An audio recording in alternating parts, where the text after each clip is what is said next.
चक्र का बाप। इससे पहले ना किसी ने सुनी, ना किसी ने देखी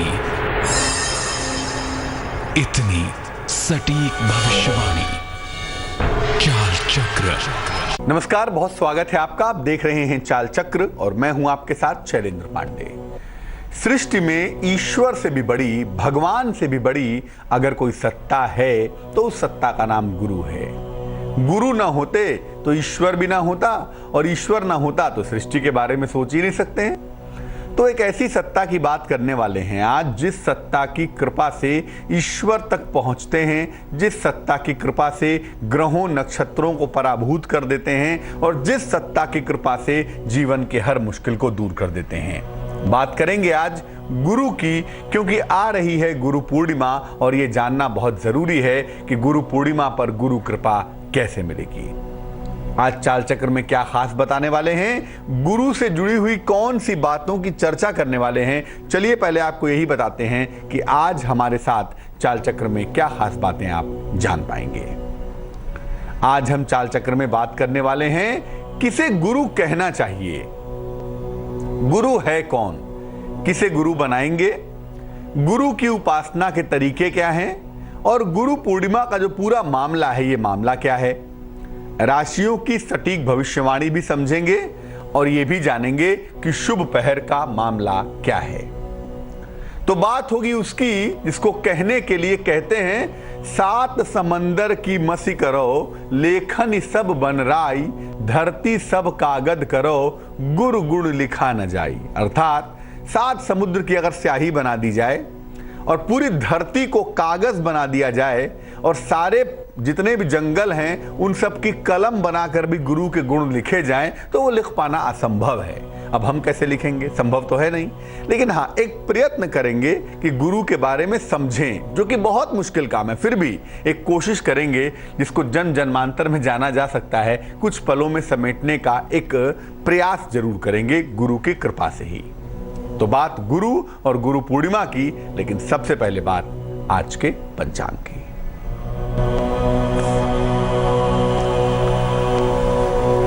आज तिथि है आषाढ़ शुक्ल चतुर्दशी।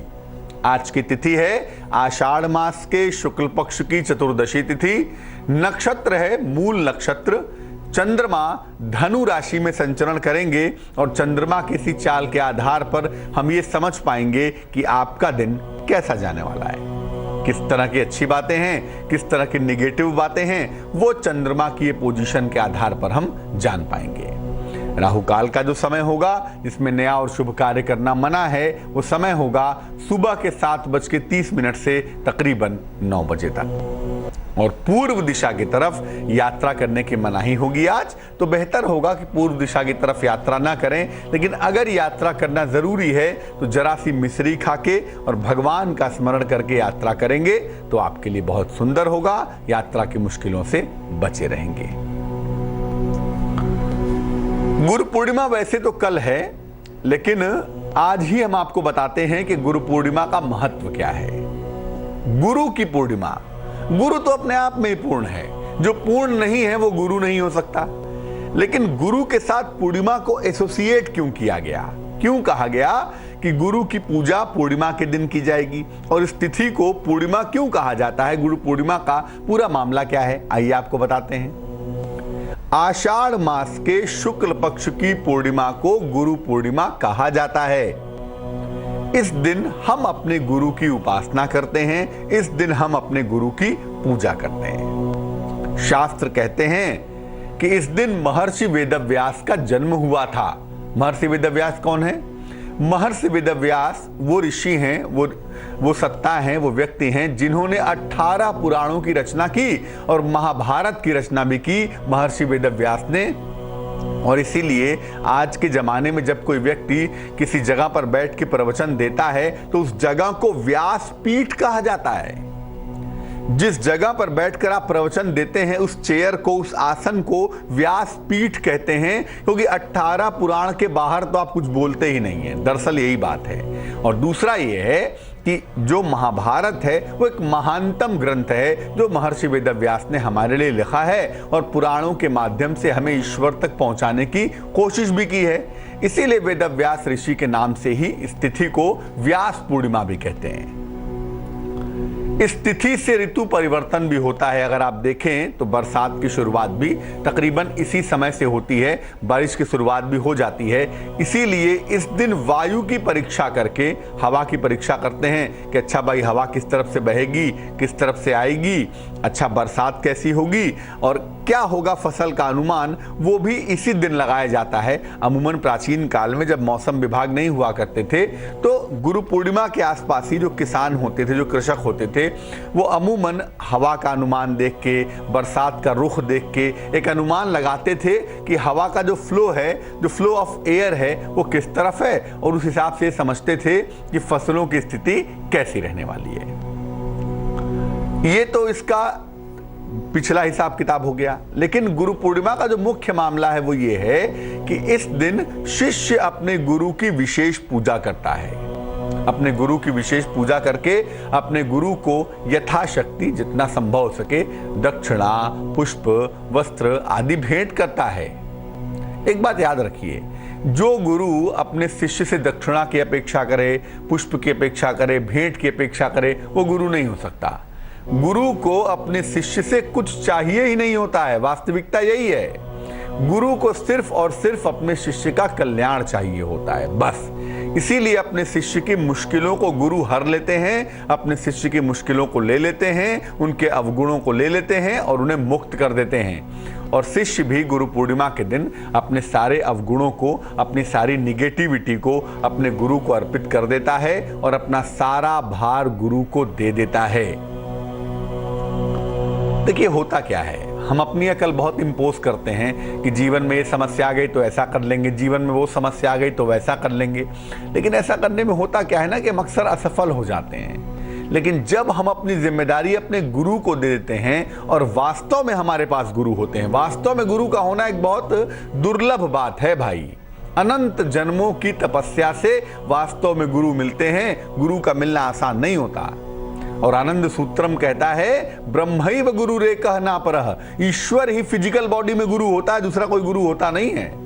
तो वास्तव में आपको गुरु मिल जाए और गुरु आपका भार उठा लें, आपका भार ले लें, आप उनके अंदर अपने आप को समर्पित कर दें और कह दें कि भैया जो चाहोगे वही होगा, मैंने अपने आप को आपके चरणों में डाल दिया है, अब आप जानो, आपका काम जाने।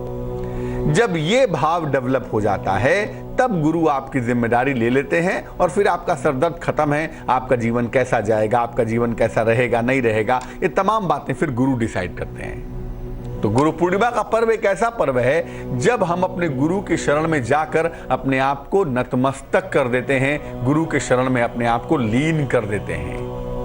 इस बार गुरु पूर्णिमा का जो पर्व है वो 19 जुलाई को मनाया जा रहा है। 19 जुलाई को मनाया जाएगा। 19 जुलाई को ही आषाढ़ शुक्ल पूर्णिमा होगी और इसी दिन गुरु पूर्णिमा का ये महान पर्व मनाएंगे। हमारे तमाम विद्वान दर्शकों के मन में सवाल आ रहा होगा कि आखिर गुरु हो कौन सकता है, कौन हो सकता है गुरु? बहुत सारे लोगों को क्या लगता है, जो पंडित जी हैं, जो ज्योतिषी है, जो आपको ग्रह नक्षत्र बताता है, वही आपके गुरु हैं। बहुत सारे लोगों को ये भी लगता है कि वो भी गुरु हैं। अरे भैया, वो गुरु नहीं है। सामान्य लोगों से, सामान्य रूप से अगर हम समझें तो जो व्यक्ति थोड़ी सी ज्ञान की बात कर दे, थोड़े से ध्यान की बात कर दे, थोड़ी अच्छी अच्छी बातें बता दे, थोड़ी शिक्षा विक्षा दे दे, हम उसको गुरु समझने लगते हैं। और अक्सर विद्यालय में जो अध्यापक हमें टीच करते हैं, हमें पढ़ाते हैं, हम उन्हें भी गुरु समझते हैं। देखिए, जो ज्ञान देने वाले लोग हैं, जो ज्ञान देने वाला शिक्षक है, जो विद्यालय में आपको शिक्षा दे रहा है या जो आपको अच्छी अच्छी बातें बता रहा है, जैसे मैं ही आपको अच्छी बात बता रहा हूं, तो मैं आपका गुरु नहीं हो सकता, संभव नहीं है। वो जो ज्ञान देने वाले शिक्षक हैं वो गुरु हो सकते हैं, लेकिन बहुत कम अंशों में, 100 में से 2%, 5%। यानी गुरु होने का मतलब शिक्षक होना नहीं है। गुरु होने का मतलब ये भी नहीं है कि जो आपको ज्ञान की बातें बताने लगे वो गुरु हो जाए, ऐसा भी जरूरी नहीं है। हो सकता है गुरु कुछ बोलता ही ना हो। और दक्षिणामूर्ति सूत्र में तो ये कहा गया, गुरोस्ति मौनम वाक्यम, यानी गुरु और शिष्य के बीच में मौन से संवाद होता है, बोलता ही नहीं है गुरु। न गुरु बोलता है न शिष्य सुनता है, केवल मौन से संवाद होता है। यानी भैया, जो ज्ञान देता है जरूरी नहीं है कि वो गुरु हो। और जरूरी नहीं है कि जो आपको अच्छी बातें बताए वो भी गुरु हो। अब आप कहेंगे फिर गुरु होता कौन है? यस, गुरु वो होता है जो आपको जन्म जन्मांतर के संस्कारों से मुक्त करके ईश्वर तक पहुंचा दे। वही व्यक्ति गुरु हो सकता है, वही सत्ता गुरु हो सकती है।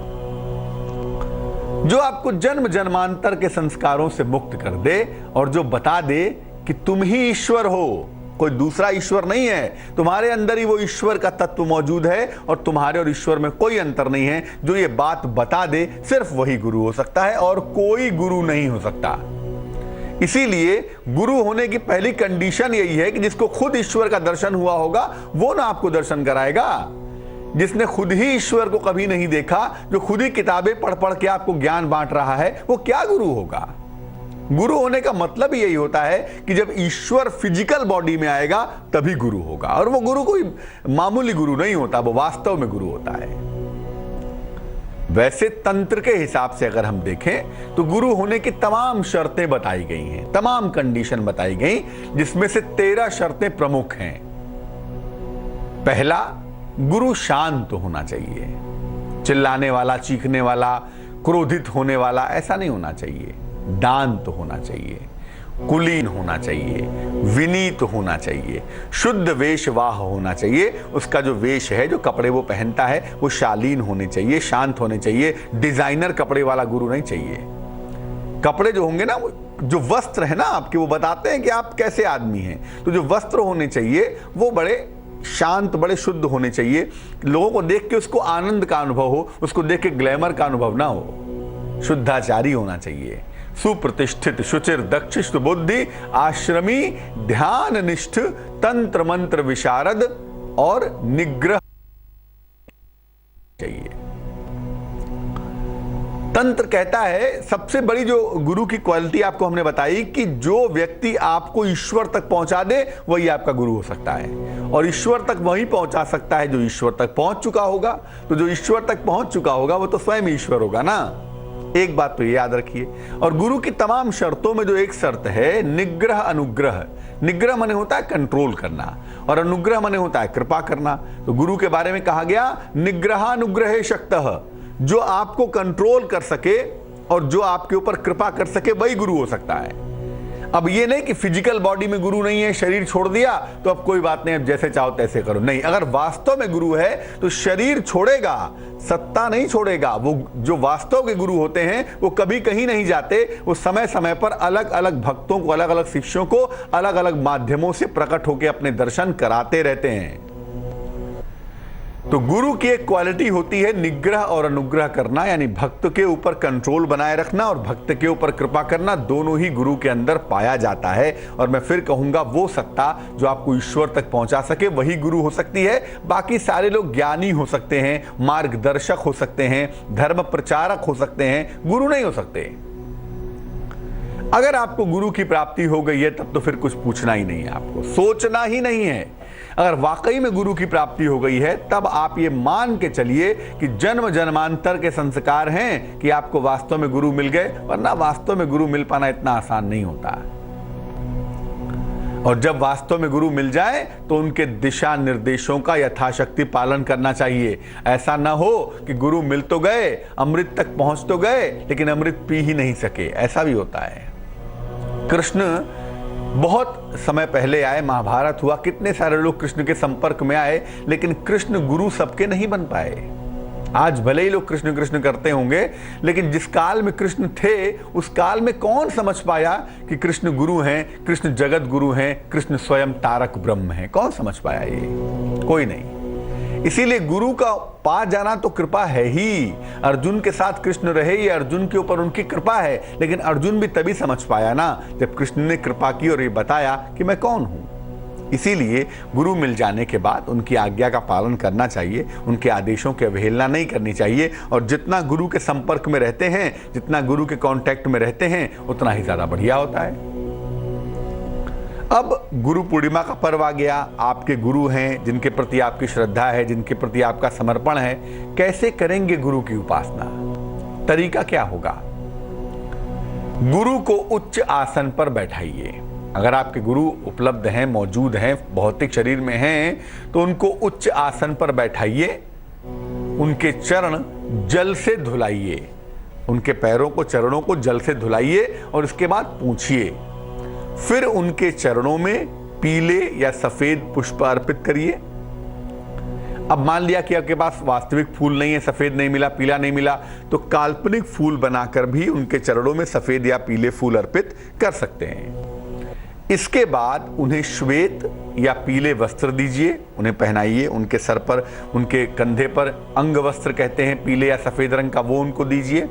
उसके बाद यथाशक्ति जो कर सकें फल, मिठाई, दक्षिणा, ये उनको अर्पित करिए और गुरु से प्रार्थना करिए कि वो आपका दायित्व स्वीकार करें। देखिए मोटी बात यही है, गुरु मिल गया बड़ी कृपा है, और गुरु ने आपका दायित्व स्वीकार कर लिया, ये तो आप समझिए कि बस मानव जीवन की लॉटरी है। मानव का जीवन इसलिए नहीं है कि आपने जन्म लिया और खाया पिया, संतान उत्पन्न हुआ, बुढ़ापा आ गया, निकल लिए, ऐसा नहीं है। मानव का जीवन सिर्फ इसलिए मिला है कि मानव के जीवन में आप उसको जान सकिए जिसके आप अंश हैं, और उसको जानने के लिए, ईश्वर तक पहुंचने के लिए जो सीढ़ी है, जो रास्ता है, वो सुगम होता है, वो तैयार करता है आपका गुरु। इसीलिए अगर गुरु मिल गए हैं तो गुरु की बड़ी कृपा है, उनके चरणों में लौट जाइए और गुरु पूर्णिमा पर कहिए कि प्रभु सब तुम्हें दे दिया, अब मेरा दायित्व तुम ही संभालो, मुझसे कुछ संभाल पाना संभव नहीं है। जब ऐसा करेंगे, जब ऐसा कहेंगे तो गुरु आपका दायित्व स्वीकार करेंगे, और एक बार गुरु ने आपका दायित्व स्वीकार कर लिया तो फिर ग्रह क्या, नक्षत्र क्या, तारे क्या, सितारे क्या, किस्मत क्या और बदकिस्मती क्या, सब बदल जाता है।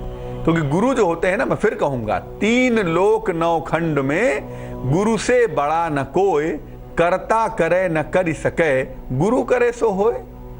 3 लोक और 9 खंड में गुरु से बड़ा कोई नहीं होता है। यहां तक कि जो काम करता ईश्वर भी नहीं कर सकता, वो काम गुरु चाह ले तो हो जाता है। हमारे तमाम दर्शकों के मन में आ रहा होगा कि मेरे तो गुरु नहीं है, मेरे तो कोई भी गुरु नहीं है, अब क्या करना चाहिए? तो भैया ऐसा नहीं है कि गुरु नहीं है। अगर आपके गुरु नहीं है तो चलिए आपको बताते हैं कि कल यानी गुरु पूर्णिमा के पर्व पर आप कैसे अपने गुरु की पूजा करेंगे। आइए आपके लिए ये राज भी खोल देते हैं। हर गुरु के पीछे गुरु सत्ता के रूप में जो सत्ता है उसका नाम शिव है। शिव आज भी गुरु हैं और दरअसल शिव ही गुरु हैं।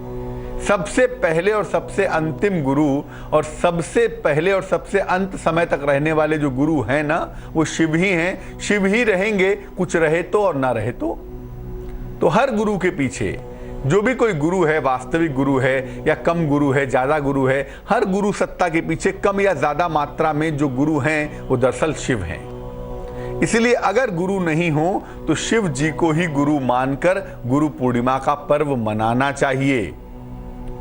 और शिव की जो सत्ता आगे डेवलप करती है, इंप्रूव करती है, आगे प्रस्फुटित होती है, जिस दूसरे गुरु रूप में प्रकट होती है, उनका नाम कृष्ण है। कहते हैं वसुदेव सुतम देवम कंस चाणूर मर्दनम देवकी परमानंदम कृष्णम वंदे जगत गुरुम। कृष्ण जगत गुरु हैं। तो शिव और कृष्ण ये 2 तारक ब्रह्म के रूप माने जाते हैं। इसीलिए भगवान शिव या भगवान कृष्ण, दोनों में से जिसके प्रति भी आपकी श्रद्धा स्थिर होती हो, उनको गुरु मानकर गुरु पूर्णिमा पर उनकी पूजा जरूर करिएगा, उनका ध्यान करिएगा कि वो कमल के फूल पर बैठे हुए हैं और आपको आशीर्वाद दे रहे हैं। चाहे तो मानसिक रूप से, चाहे तो वास्तविक रूप से उनको फूल, मिठाई और दक्षिणा भी जरूर अर्पित करें। ये आपके लिए बहुत आवश्यक होगा। और अगर मानसिक रूप से करें तो भी उसके वही परिणाम हैं। ये जरूरी नहीं है कि आप अपने गुरु को 2-4 लाख रुपया देंगे, 10-20 हजार रुपया देंगे तभी काम चलेगा। मैं फिर बता दूं, जो गुरु शिष्य से डिमांड करते हैं कि मुझे इतना रुपया चाहिए, मुझे इतना पैसा ला के दो, या मेरे लिए ये कर दो, मेरे लिए वो गुरु नहीं होते हैं। गुरु, अरे भैया गुरु को क्या जरूरत है कुछ आपसे लेने की?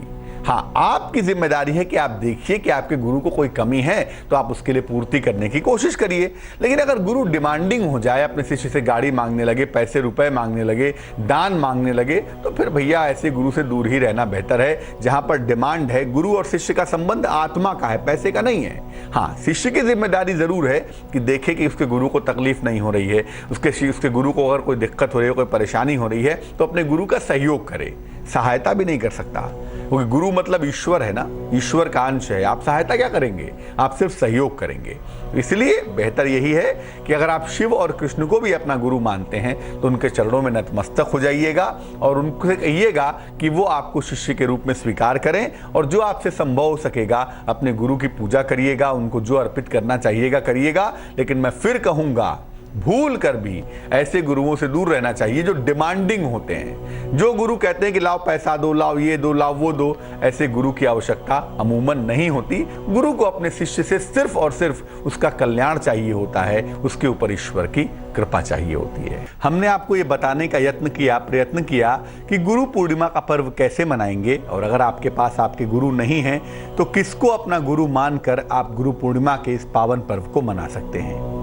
चर्चा को आगे बढ़ाएंगे। फिलहाल जानते हैं कि अब हम चाल चक्र में आपके साथ क्या बातें करने वाले हैं। चाल चक्र में अब बात करेंगे आपके दिन भर के हाल की, आपकी राशियों की सटीक भविष्यवाणी जानने की एक कोशिश करेंगे। दिन को बेहतर बनाने के लिए किन किन बातों का ध्यान रखेंगे, कितने प्रतिशत का भाग्य साथ देगा, कौन सा रंग शुभ होगा आपके लिए, ये तमाम बातें जानेंगे। शुभ पहर भी जानेंगे आज का, और शुभ पहर में क्या खास उपाय करें ये भी जानने की कोशिश करेंगे। सद्गुरु आपको आपके मिल जाएं, इसके लिए खास उपाय भी आप गुरु पूर्णिमा पर कर सकते हैं, उस पर भी चर्चा करेंगे। लेकिन फिलहाल जान लेते हैं राशियों का हाल। शुरुआत सबसे पहले करते हैं मेष राशि से। मेष राशि, आपके तमाम रुके हुए काम बनते हुए दिखाई देते हैं। तमाम काम जो रुके हुए हैं अगर कोशिश की जाए तो वो काम आपके बन जाएंगे। काफी मेहनत करनी पड़ेगी चीजों को मैनेज करने में, चीजों को दुरुस्त करने में, और उस दिशा में अगर आप कोशिश करें तो आपको लाभ होगा ही होगा। आपको आर्थिक फायदा होता हुआ भी दिख रहा है, इसके लिए खुश रहिए, प्रसन्न रहिए। चीजें बेहतर हैं। शुभ रंग आपका पीला है और भाग्य भी काफी ज्यादा साथ निभाने वाला है। भाग्य है आपके पास 86%। वृष राशि, आपको मानसिक तनाव से बचना है। तमाम तरह के तनाव ना हो इसका ध्यान रखना है, और किसी भी तरह का वाद विवाद भी अगर ना करें तो बेहतर होगा। वाद विवाद से भी आपको बचाव करना चाहिए। घर से निकलते समय अगर मिश्री खाकर आप निकलें तो आप बहुत सारी मुश्किलों से बचे रहेंगे, तनाव कम होगा, गलतियां नहीं होंगी, विवाद नहीं होंगे, दिन आपका कुल मिला के ठीक हो जाएगा। शुभ रंग नीला है आपका, और आज मेहनत वाली किस्मत है। भाग्य है 55%। मिथुन राशि, परिवार में मेल मिलाप होगा, चीजें इंप्रूव करेंगी, चीजें बेहतर होंगी, चीजों को आगे बढ़ के आप सुलझा लेंगे ऐसा लग रहा है। आपके तमाम विवाद भी हल होंगे, तमाम मुश्किलें भी आपकी दूर हो जाएंगी। शिक्षा के मामले में, प्रतियोगिता के मामले में आपको सफलता भी मिलती हुई दिखाई देगी। शुभ रंग जिसका इस्तेमाल करेंगे वो होगा गुलाबी, और भाग्य आपका साथ निभाएगा तकरीबन 70%। कर्क राशि, धन की स्थितियां यकीनन बेहतर हैं, पहले की तुलना में थोड़ी इंप्रूव करेंगी। सेहत भी आपकी लगातार अच्छी बनी रहेगी, लेकिन बेवजह क्रोध ना करें। बेवजह क्रोध करके दिन को खराब ना करें। क्रोध करने से आज बने बनाए काम बिगड़ जाएंगे, हो सकता है रिश्तों में भी कुछ असुविधा पैदा हो जाए। शुभ रंग सुनहरा होगा और भाग्य होगा 76%। सिंह राशि, किसी भी बहुत बड़ी या लंबी यात्रा करने से बचें। जब तक कि बहुत आवश्यक न हो यात्रा ना करें, अनावश्यक आप परेशान हो जाएंगे। आपकी किस्मत कहती है कि संतान पक्ष को सफलता की प्राप्ति होगी, और आपके किए हुए कार्यों के लिए, आपकी मेहनत के लिए इस समय आपको पुरस्कार मिलेगा, इस समय आपको सम्मान मिलेगा, ये संभावना भी बनी हुई है। शुभ रंग जिसका इस्तेमाल करेंगे वो होगा नारंगी, और भाग्य होगा 71%। कन्या राशि, किसी भी तरह की वाद विवाद की स्थितियों से बचना चाहिए। वाद विवाद में आपको अपयश न मिल जाए, आप किसी चक्कर में ना आ जाएं, तो बेहतर यही है कि वाद विवाद से बचाव करें। काम का बोझ थोड़ा सा बढ़ा हुआ दिख रहा है, इस पर जरा सा कंट्रोल बनाए रखें। इतना भी काम ना करें कि सेहत आपकी खराब हो जाए, और सेहत के मामले में किसी भी तरह की लापरवाही आज नहीं करेंगे। आज लापरवाही के परिणाम काफी ज्यादा गड़बड़ हो सकते हैं, तो सेहत के मामले में लापरवाही ना करें। शुभ रंग जिसका इस्तेमाल करेंगे वो होगा सफेद, और भाग्य होगा 59%। तुला राशि, आपके तमाम पुराने विवाद हल हो जाएंगे। आप चिंता बिल्कुल ना करें, बस इतनी कोशिश करें कि चीज़ों को सुलझाने के लिए आगे बढ़ें। अगर आप आगे बढ़ेंगे तो पुराने विवाद हल होंगे। अगर कारोबारी हैं, व्यापारी हैं, तो आपके कारोबार में इम्प्रूवमेंट का दिन है, सुधार का दिन है, फायदे का दिन है। आपके प्रभाव में, आपके ताकत में, आपकी शक्तियों में वृद्धि होगी। आपका मान प्रतिष्ठा का जो मामला है, जो पोजीशन है, वो काफ़ी बेहतर होने वाली है। शुभ रंग आपका धानी है और भाग्य है 65%। वृश्चिक राशि, आपका मन प्रसन्न दिखाई दे रहा है। आज तमाम चीजें ऐसी हो रही हैं, तमाम आपके दांव, तमाम आपके काम बिल्कुल सही पड़ने वाले हैं, इसीलिए आज आपका मन प्रसन्न है। आपको धन का बड़ा लाभ भी होता हुआ दिखाई दे रहा है, लेकिन ज्योतिष ये कहता है कि किसी पर भी अंधविश्वास ना करें। ज्यादा भरोसा करके कोई काम करने से काम बिगड़ ना जाए, काम गड़बड़ ना हो जाए, इसका ध्यान रखेंगे। शुभ रंग जिसका इस्तेमाल करेंगे वो होगा लाल, रेड होगा और भाग्य होगा 76%। धनु राशि, आपकी आध्यात्मिक रुचि बढ़ती हुई दिखाई दे रही है। आप आध्यात्मिक रूप से मजबूत होंगे, बलवान होंगे। अगर अविवाहित हैं तो आपके विवाह तय होने का योग भी फिलहाल बना हुआ है, उस दिशा में भी बात की जा सकती है। कोशिश करने पर लाभ हो सकता है। पद प्रतिष्ठा का फायदा भी होगा, पदोन्नति होगी, प्रतिष्ठा बढ़ेगी, सफलता मिलेगी। शुभ रंग हल्का पीला होगा और भाग्य काफी ज्यादा साथ निभाएगा। भाग्य होगा सबसे ज्यादा 90%। मकर राशि, मानसिक तनाव से बचना है। आज कुछ भी ऐसा ना करें जिससे अनावश्यक मेंटल टेंशन हो जाए, तो मन को जरा काबू में बनाए रखें। और आज कारोबार में पैसे ना लगाएं। अगर इन्वेस्टमेंट करने की कोई स्थिति बन रही है तो कृपया करके आज उसे टाल दें। ऐसा ना हो कि पैसा लगाने से आज पैसा डूब जाए या पैसा फंस जाए। चावल का दान करना बेहद अच्छा होगा आपके लिए। चावल या सफेद चीज का दान आज करेंगे, उससे मुश्किलें से बचेंगे। तो धन की मुश्किल आ सकती है, धन का नुकसान हो सकता है, उसको काबू में कर पाएंगे। शुभ रंग गुलाबी होगा और भाग्य होगा 50%। कुंभ राशि, नई नौकरी के सुंदर योग बने हुए हैं। रुका हुआ धन भी आपको मिल रहा है और कोई बहुत पुरानी इच्छा जो बहुत दिनों से आपको परेशान कर रही है, वो पुरानी इच्छा भी आपकी पूरी होती हुई दिखाई देगी। शुभ रंग बैगनी होगा और भाग्य आपका साथ निभाएगा तकरीबन 81%। मीन राशि, परिवार की समस्याएं आपकी तमाम हल होने वाली हैं। अगर आप कोशिश करें, चीज़ों को सुलझाने का प्रयास करें, बातचीत करें कम से कम, तो परिवार की तमाम मुश्किलें हल होंगी, समस्याएं शांत होंगी। मन आपका प्रसन्न रहेगा और अगर कोशिश की जाए तो इस समय स्थान परिवर्तन के योग बनते हैं। स्थान परिवर्तन का लाभ होता हुआ भी दिखाई दे रहा है। चीज़ें बेहतर हैं। शुभ रंग का इस्तेमाल करें। शुभ रंग समुद्री हरा है और भाग्य है 78%। एक दर्शक जुड़ रहे हैं चंद्रपुर से, भावेश है, उनसे बात करते हैं। जी बताइए भावेश जी, सुन पा रहे हैं? हाँ जी बताइए बताइए बताइए। काम का सही नहीं चल रहा मेरा, बहुत टाइम से चल रहा है। डेट ऑफ बर्थ आपको पता है? अपनी जन्म की तारीख आपको पता है भावेश भाई? हाँ जी बताइए क्या है? 9/12/72 है जी। और समय बताइए। सुबह 4 बजे का। कहाँ पे जन्म हुआ है? ये गुजरात, जामजोधपुर। अभी क्या काम करते हैं भैया?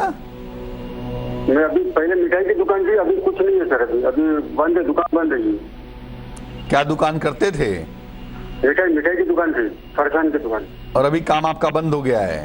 हाँ, काम बंद हो गया जी। और सेहत में क्या दिक्कत आ रही है भैया? सेहत खराब रहती है भावेश भाई। 2 ही काम करने की जरूरत है। जो कुंडली का सबसे महत्वपूर्ण प्लेनेट है उसका नाम शुक्र है, वेनस है। शुक्र कमजोर है तो निश्चित रूप से जीवन में जो सुख का इलाका है वो कमजोर हो गया है और इसीलिए बेवजह आपको संघर्ष करना पड़ रहा है। बेवजह आप परेशान हो रहे हैं। एक एक दिन चलने की आगे कोशिश तो करते हैं लेकिन उसमें सफलता नहीं मिल पाती, पहली बात। दूसरी बात यह है कि आपकी जो कुंडली हमारे पास बन पाती है, इसमें यह भी दिखाई देता है कि आप बहुत जल्दी गुस्से में आ जा रहे हैं, बहुत चिड़चिड़ापन सवार हो जा रहा है और इस वजह से सेहत आपकी बिगड़ जा रही है। 15 अगस्त के बाद से चीजें आपकी बेहतर होनी शुरू हो जाएंगी। एक तो काम जो आप करते थे दोबारा वही काम, कोई खाने पीने की चीज का ही काम या वैसा ही कोई मिलता जुलता काम आप 15 अगस्त के बाद करेंगे और उस काम में आपको सफलता मिलेगी, ऐसा ज्योतिष कहता है। पहली बात। दूसरी बात यह है कि जहां तक सेहत का सवाल है, वो ब्लड प्रेशर की समस्या है, थोड़ी सी कमजोरी की है और हड्डियों की दिक्कत है, मन इसके लिए जिम्मेदार है। तो हमें सिर्फ शुक्र को बेहतर करना है, आपके काम के लिए भी और आपकी सेहत के लिए भी। एक ओपल नाम का रत्न 12-14 रत्ती का ओपल चांदी की अंगूठी में सीधे हाथ की तर्जनी उंगली में शुक्रवार की शाम को पहन लेंगे तो जो मन है वो बहुत अच्छा हो जाएगा, आपकी सोच थोड़ी इंप्रूव करेगी। और साथ ही साथ गुरु पूर्णिमा का पर्व आ गया है ना, कल गुरु पूर्णिमा का पर्व है, तो भगवान शिव की कल से पूजा करना शुरू करिए। रोज सवेरे सवेरे कम से कम 3 माला 108 गुणे 3 बार कल से शुरू करिएगा। नमः शिवाय का जप करिए। जितना ही भगवान शिव की पूजा करेंगे उतना ही अच्छा होगा और ओपल पहनने से कुंडली थोड़ी बैलेंस होगी, जीवन थोड़ा बेहतर होगा। हम गुरु पूर्णिमा के पर्व की बात कर रहे हैं, कल है वो महानतम पर्व गुरु पूर्णिमा। एक बार फिर से बताते हैं कि अगर आपके कोई गुरु नहीं है, कोई गुरु है ही नहीं आपके, तो कैसी दशा में कैसे हम गुरु पूर्णिमा का पर्व मनाएं और कैसे गुरु की पूजा करें, एक बार आपको और बताते हैं। देखिए, हर गुरु सत्ता के पीछे कहीं ना कहीं जो गुरु हैं उनका नाम शिव है। शिव आज भी गुरु हैं, रूप कितने भी हो, स्वरूप कोई भी हो, हर गुरु के पीछे जो महागुरु हैं वो शिव हैं। इसीलिए अगर गुरु नहीं है तो भगवान शिव को भी गुरु मानकर आप गुरु पूर्णिमा मना सकते हैं और यकीन मानिए आपको उतने ही परिणाम प्राप्त होंगे, उतनी ही कृपा प्राप्त होगी जितने भौतिक रूप से आपके गुरु के रहने पर आपको प्राप्त होती है। गुरु सत्ता का जो दूसरा स्वरूप माना जाता है वो माना जाता है कृष्ण का स्वरूप। इसीलिए भगवान कृष्ण को भी गुरु मान के उनकी वंदना, उनकी पूजा की जा सकती है। और शास्त्र यही कहता है, तारक ब्रह्म के 2 ही रूप हैं, एक शिव है एक कृष्ण है। तो शिव या कृष्ण में से किसी भी एक को, जिसके प्रति आपकी श्रद्धा हो, जिसके प्रति आपका समर्पण हो, उसको गुरु मान के आप गुरु पूर्णिमा मना सकते हैं, गुरु पूजा कर सकते हैं। अब इनकी पूजा करने के लिए आप इनको आसन पे तो बैठाएंगे नहीं, इनका चित्र रख लें, इनकी मूर्ति रख लें, कोई हर्ज नहीं है। लेकिन बेहतर यह होगा कि आंखें बंद करके ध्यान करें कि कमल के पुष्प पर भगवान शिव बैठे हुए हैं या कमल के पुष्प पर भगवान कृष्ण बैठे हुए हैं और वो आपको आशीर्वाद दे रहे हैं। मानसिक रूप से ही इनको फूल, मिठाई और दक्षिणा आदि अर्पित करें और उनके चरणों में लेट जाएं और ये प्रार्थना करें कि प्रभु अब आप ही मेरे गुरु हैं, आप ही मुझे स्वीकार कर लें। तो ये करने से भी आपको गुरु पूर्णिमा के सारे सर्वोत्तम परिणाम प्राप्त होंगे। तो गुरु पूर्णिमा पर शिव या कृष्ण के चरणों में अपने आप को समर्पित करने से भी आपको गुरु की कृपा अवश्य ही प्राप्त होगी, इसमें कहीं कोई संदेह नहीं है। अब जान लेते हैं क्या है आज का शुभ पहर।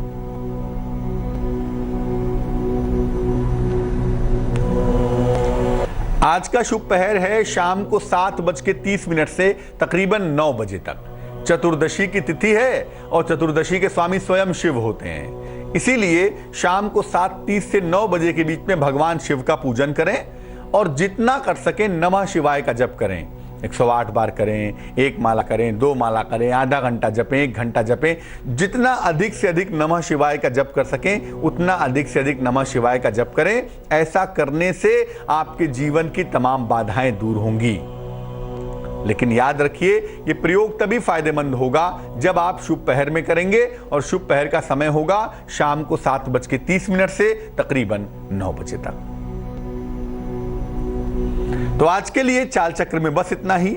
हम आशा करेंगे कि गुरु पूर्णिमा का पर्व हम सबके जीवन से अंधकार को दूर करेगा और गुरु की कृपा की वर्षा करेगा। मुझे दीजिए इजाजत, लेकिन जिंदगी के फलसफे को समझने के लिए आगे जरूर देखिए रिश्तों की कहानी संजय सिन्हा के साथ। नमस्कार।